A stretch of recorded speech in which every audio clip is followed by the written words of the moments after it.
This week in green, we've all heard of Squid Game, but this time around the name of the game is keeping your coffee warm. Inspired by the way a cephalopod's skin changes color, a team of researchers have developed a temperature-regulating material for consumer containers like coffee cups, grocery bags, takeout containers, and more.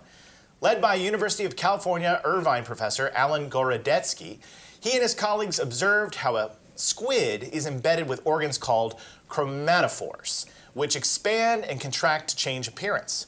This led the research team to develop a technology that mimicked this property, but to reflect heat instead of light. They deposited copper layers on a flexible aluminum foil. On top of the copper, they grew microscopic pillars also made of copper. Then they sprayed it with multiple layers of rubbery coating. Once the film is stretched, the metal structures come apart gradually, letting infrared heat escape through the gaps. Once the material is relaxed again, the structure reflects and keeps heat inside. To test the heat regulation the material offers, the team filled coffees in disposable paper cups by covering them with films that were stretched to different extents.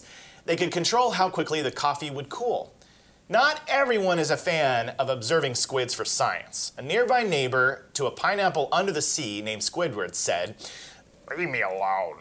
I just want to go to work and make Krabby Patties and come home. I don't need scientists or that darn SpongeBob using me for inspiration." And that's the truth. I had no idea that you had such a solid Squidward impression. Well, thank you, sir. That was on point. Every time I do an impression, it's just not really an impression. I just scream at the screen in some voice that I think is vaguely similar to them. But you, straight up, did a legit. I'm just gonna hold on a second. Okay, you gonna make a note of it? I'm just gonna jot this down. Jacob Squidward is just perfect. Thank you, thank you, thank you. I haven't been able to do a Squidward in a very long time, but when my youngest was little, I would do SpongeBob, Patrick, and Squidward, and I thought he liked it, but one day he just said, "Stop." Because I guess it kind of freaked him out, because it was like this disembodied voice from the show was like coming from his dad, and he just was like, "I don't like it. I don't like it at all." And my oldest was like, "It's great, come on." So anyway, I haven't got a chance to do my Squidward in a long time, and it felt good to do it. Well, is that why your oldest is now your favorite child and the youngest is not? Yes. No This longer? is why the oldest gets everything and the youngest gets nothing. That's right. It's documented right here. Yeah. Okay. You heard it first. I hope you play this at my funeral. What a cool story. I had no idea that squid, the natural properties of a squid, could help keep my coffee piping hot. Right? I know. I thought this was pretty fascinating. Because for great. me, I think it's like one of those scientific leaps that my brain wouldn't go, because I'm not in that field. But when they said they were observing squids and the cephalopods and how they were changing color, and they're like, oh, this expanding, this contracting, we could use that instead of light, we could do it for heat. Yeah. I just thought, that's a cool invention, That's you know? smart. Yeah, absolutely. Yeah.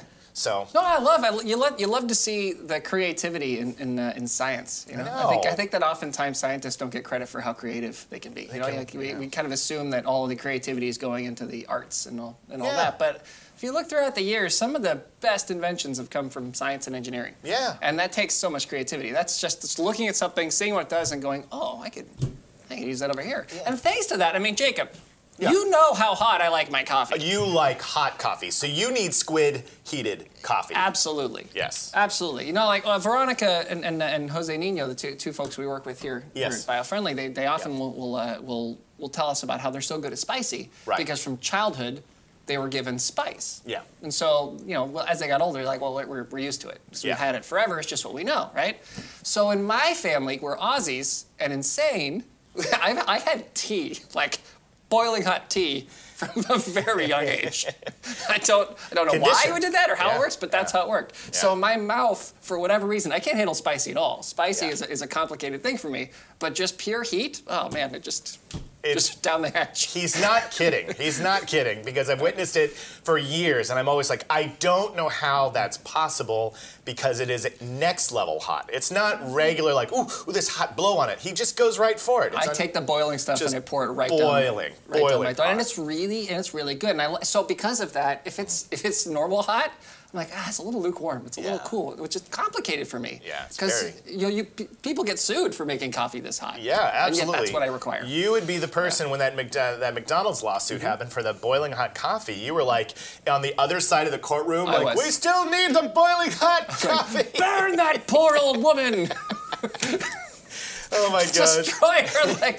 I was horrible apparently. It was so hot it caused like skin damage to her legs. But that's what you want. I want skin damage to coffee. That's what you want. I want coffee that causes skin damage. And hopefully this new squid technology will give that to you. Will give me the skin burning. You can have it. That I desire. Some talking points. The films that they're making should be easy to make for low cost. The researchers have discovered the copper and rubber raw materials, for instance, cost a dime per square meter and should become even cheaper when produced at a large scale. So it shouldn't be that expensive to make this.